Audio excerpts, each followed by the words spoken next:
all the things I've been fortunate to do, Yes. this is, I think, the most special thing I've ever had to do. Billy Crystal built a career roasting presidents, actors, even himself. Nothing was off limits, and yet there was one name he never touched. Not once. Audiences noticed, writers noticed, producers pushed him behind the scenes, asking why that person was always off the table. He never gave a real answer. Then, during an award show in the early 90s, cameras caught a moment he didn't know was live. His face changed. The smile dropped. For a split second, the mask cracked.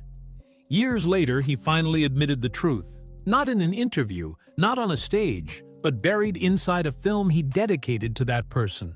The grief never left, and that silence suddenly made sense. But that restraint didn't come from caution. It came from something much deeper. Billy didn't grow up chasing fame. He grew up inside it. Music, stories, legends drifting through rooms like weather. Jazz wasn't something he discovered later. It surrounded him before he could spell his own name. While other kids played outside, he stood close enough to feel the energy when greatness walked in. He watched adults create magic in real time, not as fans, but as workers.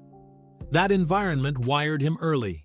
Timing, rhythm, presence. Entertainment wasn't mysterious to him. It was normal. But that closeness also came with a cost. When brilliance surrounds you from day one, you learn quickly that it can disappear without warning. That warning became real when death entered his life before he was ready to understand it. The loss didn't come gently. It landed hard and stayed quiet. No long explanations, no closure, just absence. Billy didn't talk about it much. Instead, he did what came naturally. He performed. Humor became his shield, not for applause but for survival. Laughter didn't fix the pain, but it gave him control over it. Every joke became a way to breathe again. That instinct, turning hurt into something shareable, would define his entire career. And it would also haunt him. As his talent sharpened, so did the reactions. His impressions were sharp, accurate, and sometimes uncomfortable. People laughed, but some flinched. For the first time, he felt the weight of influence. A joke could land perfectly and still leave damage behind. That realization stuck with him. He didn't stop taking risks, but he started paying attention to where they landed. Comedy wasn't just timing anymore, it was responsibility. That lesson would return later, louder, when millions were watching instead of dozens.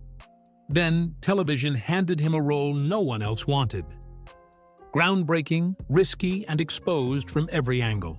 What aired on screen made history, but what happened off-screen was far heavier. Threats arrived. Hate followed. Security became part of the job. Every workday carried a question mark. Still, he refused to play it safe. He leaned into truth instead of comfort, shaping the character with empathy instead of caricature. The backlash was real, but so was the impact. And it didn't stop when the cameras shut off, because next, the conflict came from somewhere far closer to home. The reaction didn't stop at critics or strangers. It reached into Billy's personal life and quietly rewrote it. Certain relatives distanced themselves, not with arguments, but with absence. Phone calls slowed. Invitations disappeared. Family gatherings became tense or simply stopped happening. No one yelled at him. No one demanded apologies. They just withdrew. That kind of rejection sits differently. It doesn't explode, it erodes. Billy never addressed it publicly, but it changed him. From that point forward, humor stopped being careless. Every joke ran through an internal filter. He learned that laughter could heal, but it could also cost you people you never expected to lose. As he tried to move forward, the business delivered another blow. A major television opportunity collapsed without warning. Entire sketches were cut before airing. Months of work vanished overnight. There was no explanation, no reassurance, just the quiet understanding that he had been removed from the picture. Being rejected publicly hurts. Being erased privately hurts more. Billy questioned whether talent even mattered, or if survival was just timing and luck. For a brief moment, walking away felt logical. Instead, he rebuilt from scratch, new characters, tighter instincts, sharper restraint. That decision didn't make headlines, but it saved his career. Then came an appearance that looked ordinary on paper. No big setup, no expectations. But one line landed harder than anything he'd done before. The audience reacted instantly. Billy felt the room tilt. What was supposed to be disposable became magnetic. No cue cards, no safety net. Just instinct, live in front of millions. The phrase spread beyond the show and into everyday language. Overnight, he wasn't fighting for relevance anymore. He had leverage. For the first time, he wasn't surviving the industry. He was directing the energy. Influence brought tension. Creative overlap turned into territorial battles. Control mattered. Ownership mattered. Billy protected his characters fiercely, sometimes refusing to share space. Backstage relationships strained. Some never recovered. The work stayed sharp, but the environment hardened. Fame amplified every disagreement. The laughs were louder, but the cost grew heavier behind the scenes. When film roles followed, Billy avoided the safe lane. He chose characters built on discomfort, men unraveling, doubting, cracking under pressure. Physical pain followed emotional risk. Injuries, exhaustion, long shoots that demanded honesty instead of charm. He wasn't chasing likability anymore. He was chasing truth. And that choice would soon lead to a moment so real, it was never written, and it would permanently change how audiences saw him. Before we go any further, pause for a second, because this next moment changes everything. If you're enjoying stories that go deeper than headlines, hit like, subscribe, and tell me in the comments. Do you think the most powerful scenes are written or lived? Because the moment that redefined Billy Crystal wasn't planned at all. During filming, a quiet exchange unfolded between him and a co-star, shaped by conversations they'd had off-camera about aging, regret, and feeling lost. When the line was delivered, something shifted. The crew froze. No one moved. It didn't feel like acting. It felt like truth slipping through. That scene stayed untouched in the final cut, because no rewrite could improve it. Audiences felt it immediately, even if they didn't know why. That was the first time Billy realized the most lasting moments aren't jokes. They're confessions disguised as dialogue. After that, his work changed. The laughs were still there, but something heavier lived underneath them. He started choosing roles that mirrored his own uncertainty, characters searching for meaning instead of punchlines. Humor became quieter, sharper, more reflective. Viewers noticed the shift, even if they couldn't name it. Billy wasn't interested in being louder anymore. He wanted to be honest. That choice didn't always make things easier, but it made them real. To keep that honesty intact, he pushed himself physically in ways few expected. Long hours buried under makeup. Pain ignored to keep performances believable. Exhaustion brushed aside. There were days when the process hurt more than the result paid back. But shortcuts felt dishonest. If a character aged, he aged with them. If a scene demanded discomfort, he carried it. The body paid a price, so the emotion wouldn't feel fake. While the public saw success, his personal life nearly unraveled. Distance, constant work, and pressure pushed his marriage to the edge. It didn't explode, it quietly cracked. Walking away would have been easy. Instead, he chose repair over escape. That decision grounded him. It reminded him that connection mattered more than momentum. From that point on, family wasn't something he balanced with work. It became the reason he slowed down. By this stage, Billy Crystal wasn't chasing relevance or records. He was chasing meaning. He learned that laughter fades faster than truth, and applause doesn't stay when the lights shut off. What remains are moments, unscripted, imperfect, honest. And those moments would soon be tested by a loss so deep, it would explain the silence he carried for decades. By the time Billy Crystal stepped onto the Oscars stage again, the pressure wasn't exciting anymore. It was crushing. Hosting live meant one mistake could erase decades of goodwill in seconds. No edits, no second takes. Every joke carried weight, and every pause felt longer than it should. He relied on instinct, speed, and muscle memory. pushing himself harder each year to stay sharp. But behind the confidence was exhaustion. The adrenaline masked it, but the toll was real. After one ceremony, he admitted the stress aged him faster than anything else in his career. The laughter came easy for the audience, but backstage his body paid for it: sleepless nights, constant anxiety, and a quiet fear of failing in front of millions. What made it worse was knowing the rules were changing. What once felt daring now felt dangerous. Comedy was becoming a minefield, and Billy knew that even legends don't get infinite chances. Still, he walked out under the lights, smiling, because that's what was expected. And for a while, it worked. But the strain was building toward a moment that would explode far beyond the stage and permanently change how the world judged him. Then came the performance that flipped everything. What Billy believed was a tribute, rooted in old-school impressions and personal admiration, landed in a world that no longer saw intent the same way. The reaction was immediate and brutal.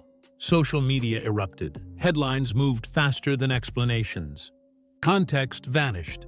Within hours, thousands of complaints poured in, framing the moment not as homage, but as proof that certain eras of comedy should stay buried. Billy didn't fight back. He didn't deflect. Instead, he listened. Publicly, he admitted the choice missed the mark. Privately, it hit harder. This wasn't just criticism. It was the realization that instinct alone was no longer enough. Comedy had shifted, and the margin for error had collapsed. What once earned applause now invited outrage. Friends defended him. Others stayed silent. And while the noise eventually faded, something fundamental changed. He understood that legacy didn't protect you from impact, and good intentions didn't cancel consequences. That moment quietly closed a door. Not with a slam, but with a final click. Billy Crystal would never host the Oscars the same way again, and deep down, he knew he might never host them at all. Through all the shifts in comedy and public opinion, one friendship stayed constant.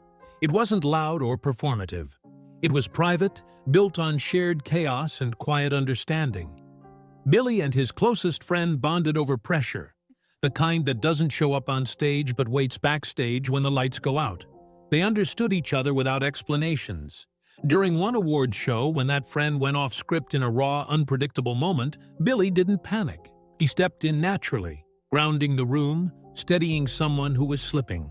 Later, that friend admitted it mattered more than anyone realized. That moment wasn't comedy. It was loyalty.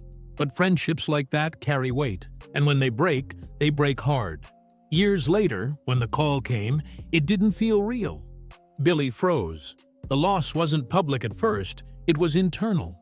Jokes stopped forming. Silence replaced instinct. He kept the last voicemail, listening to it when the world felt too loud. He never turned that pain into material. Some losses don't belong on a stage. That grief settled deep, explaining years of restraint, years of hesitation, and why there was still one name he could never bring himself to joke about. After the loss, Billy kept working, but something fundamental shifted. The rhythm was still there, yet the spark felt different. Laughter came easier for audiences than it did for him. Grief didn't announce itself, it lingered. It showed up in pauses, in restraint, in the jokes he chose not to make. For the first time in his life, humor wasn't enough to process what he felt. He avoided interviews that dug too deep and declined projects that felt hollow. When he did return to the screen, his performances carried a quiet weight, as if every line passed through memory before reaching the audience. Years later, he admitted that some scenes hit too close, reopening wounds he never sealed. Writing letters to someone who would never read them became part of his process, even if the audience never saw those pages. The grief didn't soften with time, it settled into permanence. Friends noticed the change. He smiled less backstage. He listened more. Success no longer felt like armor. It felt fragile, and slowly, Billy understood that some pain doesn't need resolution. It just needs space. That realization would guide his next chapter, one where reflection mattered more than momentum, and slowing down became an act of survival rather than surrender. As the years passed, Billy began to notice a pattern he couldn't ignore. The constant pace, the pressure to stay sharp, the fear of fading, it all echoed the story he'd lived through once before. He worried about burning out the same way others had, about leaving too much unsaid. Success no longer felt like safety. It felt like risk. Quietly, he started saying no. Projects slowed. Appearances became selective. People assumed it was age or comfort, but the truth ran deeper. This was self-preservation. Therapy forced him to confront fears he'd avoided for decades, especially the idea that working non-stop was a way of outrunning loss. Family became the anchor. He chose presence over productivity, conversations over commitments. When he finally admitted that certain stages took more than they gave back, it wasn't defeat, it was clarity. By stepping back, Billy wasn't disappearing, he was protecting what mattered. And in doing so, he reshaped his legacy, proving that knowing when to stop can be just as powerful as knowing how to perform. Slowing down created space, and in that space, old stories resurfaced. Not the ones told on stage, but the ones buried inside his family. For years, Billy had kept a careful distance from that history, knowing it carried weight he wasn't ready to unpack. Then a project led by his own daughter forced him to look directly at it. Photographs, testimonies, names he'd heard growing up but never fully understood. The past stopped being abstract and became personal. Watching it unfold was unsettling. It connected his lifelong fear of sudden loss to something much older, something inherited. For the first time, he saw how silence had been passed down as protection, and how humor became a way to survive what words couldn't hold. The experience didn't inspire jokes. It inspired honesty. Billy realized that much of his restraint, what he avoided, what he softened, what he never mocked, came from this deeper awareness. Some pain isn't yours to exaggerate. Some stories demand respect, not punchlines. Facing that history didn't weaken him. It clarified why truth had always mattered more than applause, and why he'd spent a lifetime choosing care over cruelty, even when the audience never noticed. Confronting that history changed how Billy saw his own life.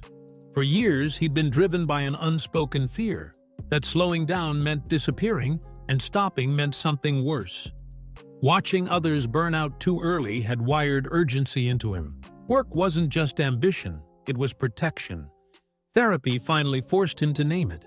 The pressure to keep moving wasn't strength, it was fear wearing discipline as a disguise. Once he recognized that, the grip loosened.